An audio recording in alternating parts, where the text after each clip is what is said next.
La première promenade qu'on a faite sur le terrain avec les autres collaborateurs du site, on s'est ramassé dans le marais filtrant qui longe notre projet. Et de là, tout d'un coup, on s'est trouvé dans un environnement qui était paisible, qui était baigné par le soleil, la lumière, mais surtout aussi qui était assez unique. Un deck de bois qui se promène au travers de ce parc-là, qui nous amène jusqu'au bord du canal de la Chine, mais ça nous remémore toutes sortes d'images qui sont ailleurs. Fait que ça a été un élément déclencheur dès le départ en se disant on va travailler ce projet-là en fonction de tous ces éléments-là naturels qu'on retrouve sur le site. On est parti d'une espèce d'approche conceptuelle qui décortique un peu le projet en une série de gestes qu'on pose toujours en fonction de ces éléments-là naturels. Donc au départ, on a ce droit-là de construire un bloc de 8 étages à l'angle du parc et du canal de la Chine.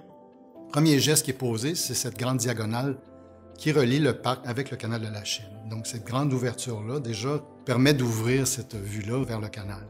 Au centre, une ouverture est créée. Cette ouverture-là permet d'installer un paysage. Ensuite, une série d'incurvations au niveau des parois de l'immeuble crée des espaces extérieurs, ouvre le projet sur les vues qui sont disponibles sur le site. Entre autres, dans l'optique de ne pas créer une linéarité un peu monotone. Donc, le projet creuse vers l'intérieur, crée son propre espace de vie, si on veut, pour les gens qui vont habiter dans cette portion-là du projet. Ces incurvations-là permettent de multiplier les vues tant sur le canal que sur les parcs que le centre-ville.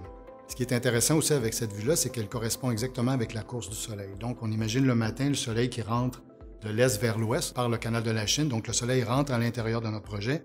Et au coucher le soir par le parc Bazin, le soleil repénètre à l'intérieur du projet.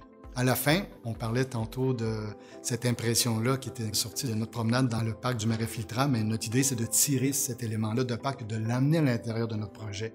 Donc, ça définit une première couche au niveau du paysage qui va devenir le tapis sur lequel va s'installer la phase 3, la phase finale du projet, qui est l'élément un peu plus isolé, si on veut, du projet.